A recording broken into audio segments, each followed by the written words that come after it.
What's going on, guys? Jonathan Chain here, functional nutritional therapy practitioner specializing on low-carb endurance and performance. Today, I want to talk about strength training and its need. If you are a runner, if you are a person in general trying to be well-rounded and healthy, you need to lift weights.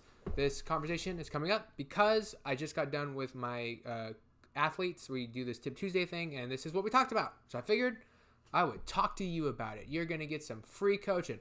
So get out your pen, get out your notebook, write down some notes. Okay, so we're going to cover three things. We're going to cover compound movements. We're going to cover functional fitness. And we're going to cover interval training. The three main points of strength training, especially as an endurance athlete or as a runner. Okay, so this is not diet related, right? It doesn't matter if you're low carb, keto, carnivore, high carb. This matters. Okay, so let's start with compound movements. Compound movements are defined as movements that use a compound of muscle groups to achieve the desired outcome. An example, deadlift. You use your arms, your triceps, your biceps, your shoulders, your lats, your lumbars specifically, your glutes specifically, quads, hamstrings, calves. It is a compound movement. It uses a compound of different heavy muscle groups to get the desired outcome, right? Back squat, shoulders, traps, core, glutes, hamstrings, quads.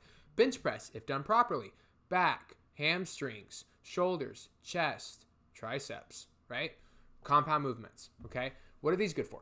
These are good for bone density, probably the most important part, especially like you ultra runners out there, bone density. I cannot tell you how many hairline fractures I've had to deal with because I get runners that don't strength train.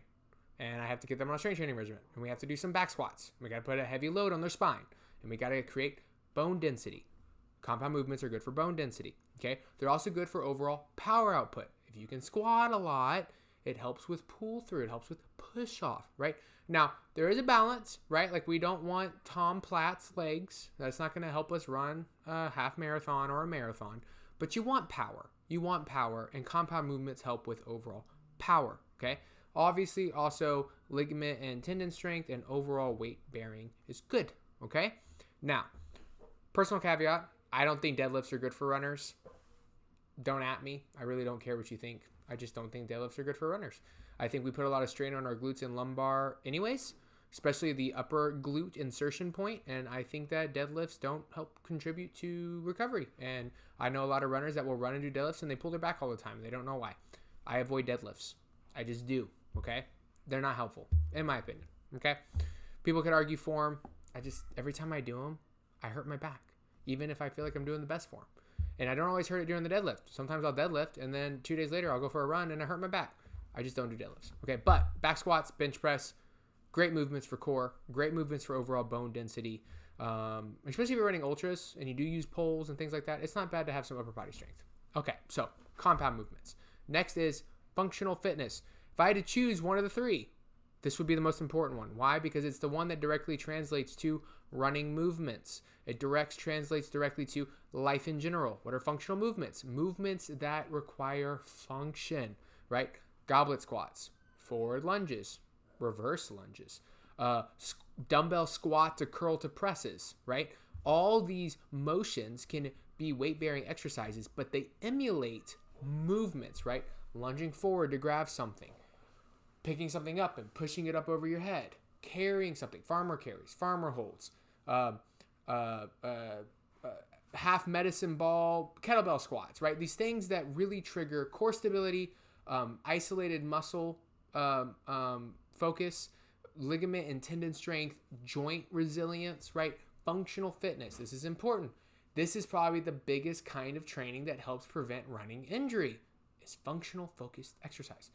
If you're just doing squats and bench and tricep cable pull downs, you're not helping your running. You're just making sure you get a pump, which is all fine. It's all fine to get a pump. I like the bump, right? But it doesn't translate to overall wellness when you're trying to be a better runner. You're trying to be an overall better hybrid athlete or well-rounded athlete in general. You want functional focused exercises and movements in your workouts, okay?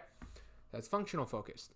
Then third, you have interval training. Interval training is high intensity, short break, burst movements, right? The idea is to explode, bust out a lot of energy, a lot of movements in a shorter period of time, 20 to 30 minutes. What's the benefit of this?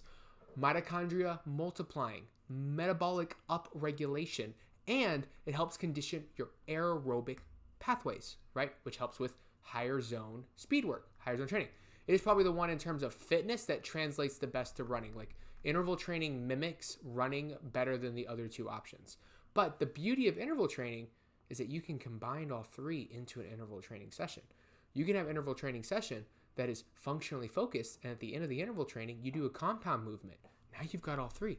You got your weight bearing, you got your bone density, you got your mitochondrial multiplying, you got your metabolic upregulation, you have your joint and tendon strengthening. It's all there, right? So those are the three big ones. And obviously bodybuilders focus more on compound movements and isolation movements, right? Which is a nuance of muscle building, muscle growth.